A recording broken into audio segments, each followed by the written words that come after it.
Odell Cleveland has had a great reputation of performance in our town for a long time. And we started hearing about the welfare reform program back in the 99, 90, 2000 era.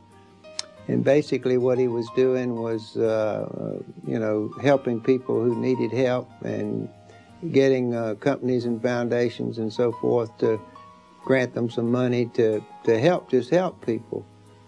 And one thing led to another, and it's called collaboration. One thing led to another, and it ended up being his performance. And the performance of the agency was so outstanding that he was able to attract a rather large federal grant. And the basis of the program, which is really right at the heartbeat of what our society is all about, and it's taking people who, for whatever reason, got out of the mainstream. And they missed the opportunity of getting a quality education when they were school age, which would give them something that they could go market in the marketplace. And what welfare reform has done is to set up a net to catch a lot of those people, and to catch those people and then to train them in a skill that they can take out into the marketplace and earn a living. Fox 8, the news leader.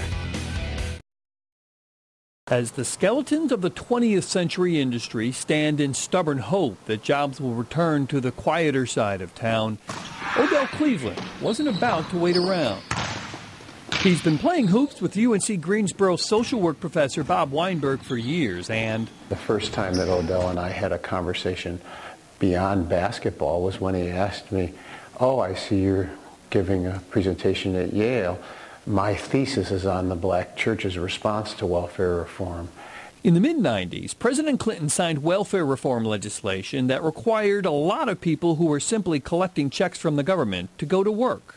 I saw it all as an opportunity that we can train people on how to fish instead of giving them fish. We can move people towards self-sufficiency. Cleveland and Weinberg together created the Welfare Reform Liaison Project, where first they convinced people that they can succeed. A lot of times people just don't believe they can. And there's not a lot of people around them saying, you can do it. Come on, we all need cheerleaders. Telling them that they can model all the jobs they see in the world, the teachers, the pharmacy and airport techs, or more, because he's done it himself. And someone like myself who came from a single-parent home, who grew up in public housing in Charleston, South Carolina, I understood how it is to have no hope. But because in early days I could dunk a basketball, folks said, we will give you a chance. We will let you come and entertain the real students and go to college and get a degree. The Welfare Liaison Project starts with 6 weeks of classroom training on the basics of being employed and employable, punctuality, responsibility, commitment. As you can see, this is next could be a little bit of anything. The move to the warehouse, where they take products from companies like Men's Wearhouse, 60 is sportswear, or Walmart, which donates boxes full of items that might have their packaging damaged, and they have a question to answer. How do I package it so it's presentable? So it can be resold in their store for a fraction of its normal costs to people who need a break. Often the customers are on food stamps. We have no food here, we deliberately. So these are the items food stamp doesn't buy. The money helps sustain the program, and without a program like this and the skills it imparts, most of the people in it would be out on the streets, sleeping in cars. That's where people who don't have anything end up when there's no clear set of resources for them to get on a path. And this is a path that's more than just a way to make people feel good. It has measurable results for the 1,000 or so who've been through it. Each one who has used this training to get a job is pictured on the wall. And the project calculates that they have earned more than $9 million in wages over the years.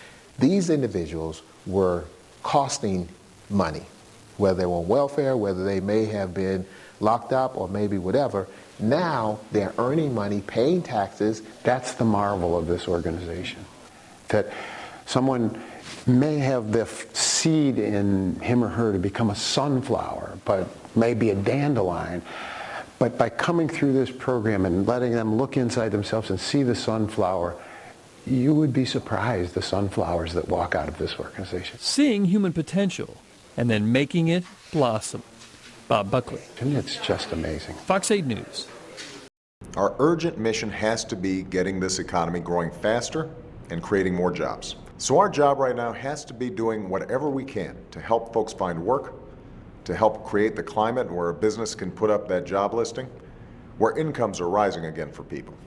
Welfare reform was birthed out of the spiritual womb of Mount Zion Baptist Church, and in 2002 became the first faith-based community action agency in the country. We really like to consider ourselves as being very nimble and a partner, and we like to partner with anyone on new things. We like trying new things, and a lot of things work, but a lot of things don't work. We try to partner with individuals around green job initiatives. First thing we do, we go to the employer and let them know how can we do a training program together that satisfy their needs, but also satisfy the needs of our families that we're serving. We have one with Department of Social Services, and where we go in and we do digital imaging. With the paper files are going to have to be converted into digital files, and we've been doing that now for about 1.5 years. By far, the most time-consuming task is preparing the documents for the process. The skills required to successfully do document preparation, which is to pay close attention to details, perform repetitive tasks in a timely manner, and have some manual dexterity, closely matches the types of skills required by the traditional Guilford County manufacturing economy. We have many success stories, but I would just like to talk about one individual by the name of Michael. Michael first came to us years ago. He was living in a homeless shelter, and all Michael wanted was a chance. Well, he went through the training program, then he went and had an internship with the Department of Social Services. Michael did so well in the internship that everybody liked him, and eventually led to them hiring him full-time with benefits. Amazingly enough, now Michael is the lead person over there. Another example is Travis.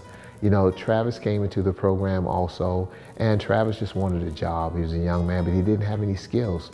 Well, he got involved in our partnership with Quintus Weaver. Quintus Weaver is a LEED certified hotel and restaurant chain, and Travis came in, he went through that internship there, did a great job, they liked him, then they hired him to work at the hotel, and Travis just got special recognition of the Lucky Star Award that they have now. And Travis came in, he's excited about it. Ivy, who's Travis' supervisor and did the training, she feels real good about what's going on.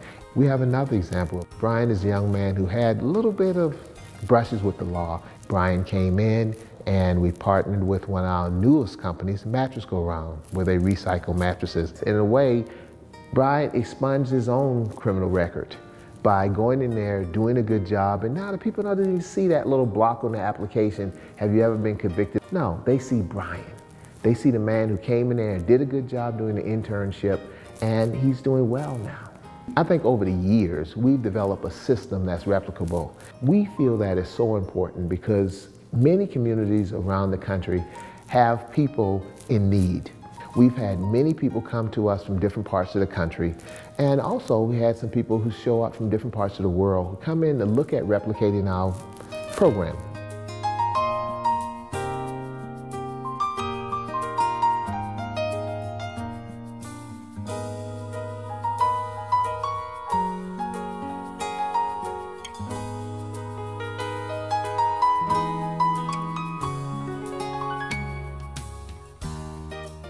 Well, we track increased income in one of 3 ways: Social Security earnings reports, pay stubs, and the yearly IRS returns. We believe by increasing the income and helping families repackage their lives, then it just helps the families change their lives. When you talk about families, it usually starts in a lot of cases with mothers. When you look at the picture and you see Yvette Guy, the young lady with the black blouse on, she was born in Jamaica and how she wanted to come to America. Well, she came in the country and she got married, but years later she found herself a divorced single mother. Now Yvette came through the training program, got the skills necessary to allow her to be employed. Now she's working hard, taking care of her daughter, and her dreams now is that one day her daughter will go to college and do even greater things. The young lady in the middle is Wendy Smith. And Wendy and Richie started a company, an eye care company, and now they make sure that so many people are reading properly with eyeglasses. And when you think about that, Wendy and Richie just believes that their son, it's all about their son's future and all the things that he's trying to do, as now he just graduated from high school and getting ready to go to community college to study computers, which he's excellent in. And then when you sit there and you think about Robin, I remember when Robin first came into the program, Robin had just lost a job with a national drugstore chain, and she was so down because her mother lived with her. And after going through the training, now Robin was able to get another job with another national drugstore chain, and now she feels real good about herself, and she's able to take care of mother again. So it's about lives. If I think about Robin and her mother, or Wendy, Richie, and their young son Josh, or Yvette and her daughter, they're all working now and they're all taking care of their families, and that's helping families stay together and changing lives.